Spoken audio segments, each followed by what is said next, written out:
That's actually why people get married, you know, just so you know. Because this is built into marital vows. I'm not leaving, ever, no matter what. It's like, okay, well, that definitely puts a boundary around our arguments, right? Because I can't say every time you manifest one of your flaws, which you're likely to do just as often as me, well, enough of this. It's like, that's horrible, man. If your whole life is, well, every time you get out of line, I'm out of here. It's like, how the hell are you? First of all, you're not going to admit to ever doing anything wrong. Second, you're going to be on your, you're like a scared cat the entire relationship because, well, who knows, it could just come to an end at any moment. It's like, you know, people say, well, if the possibility of divorce is open, it makes you free. It's like, yeah, that's what you want. You want to be free, eh? Really? Really? So you can't predict anything. That's what you're after.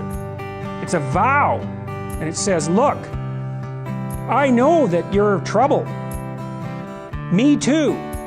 So we won't leave, no matter what happens.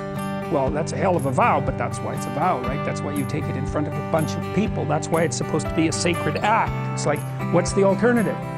What's the alternative? Everything is mutable and changeable at any moment. Well, go ahead, you live your life like that and see what you're like when you're 50. Jesus, it's dismal. 2 or 3 divorces, your family's fragmented, you've got no continuity of narrative. And it's not good for the kids, not by any stretch of the imagination. And so it's a form of voluntary enslavement, I suppose, but it's also equivalent to the adoption of a responsibility. And there's more to it than that. If you can't run away, then you can solve your problems. Because it might be, okay, well, I'm stuck with you. So how about we fix things? Because the alternative is we're going to be in a boxing match for the next 40 years. That's the alternative.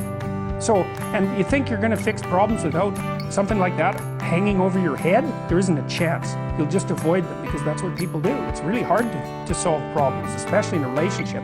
We're having a fight and I find out that it's, you know, because you were abused by your uncle when you were 5 or some goddamn thing. You know, it's like, it's very frequent that that sort of thing happens.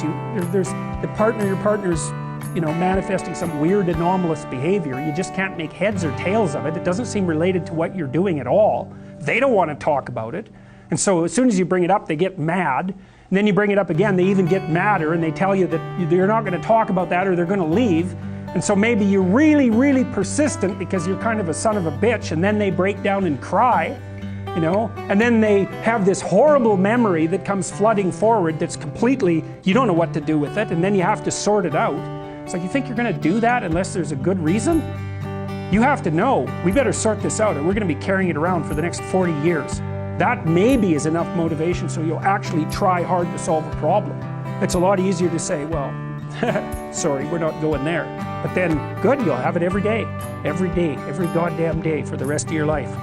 See, there's some additional problems with divorce that people don't really grasp when they're young.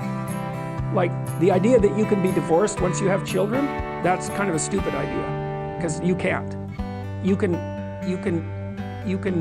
find a limited substitute for your initial freedom.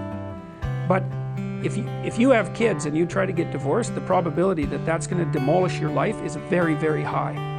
First of all, it's incredibly expensive. So one or both of you is going to come out of that poor. And your market value has declined. Let's say you're the woman who takes the kids.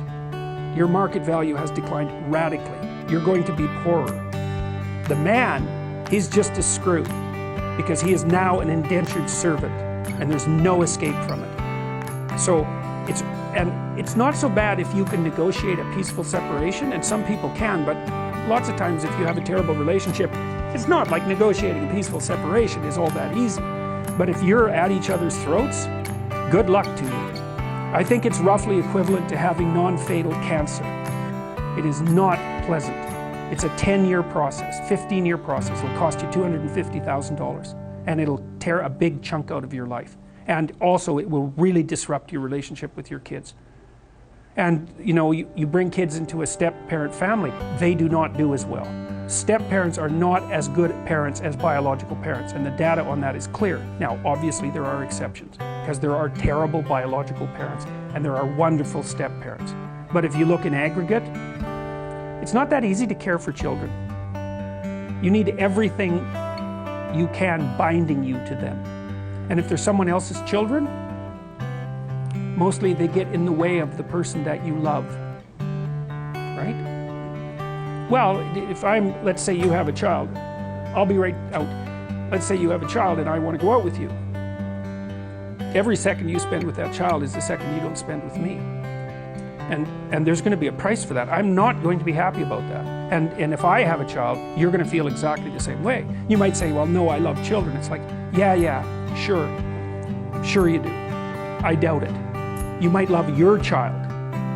And you know, it's pretty specific the way that people love children. So, and the rate of abuse for kids in step-parent families is way higher than it is in biological families. There's not even any comparison.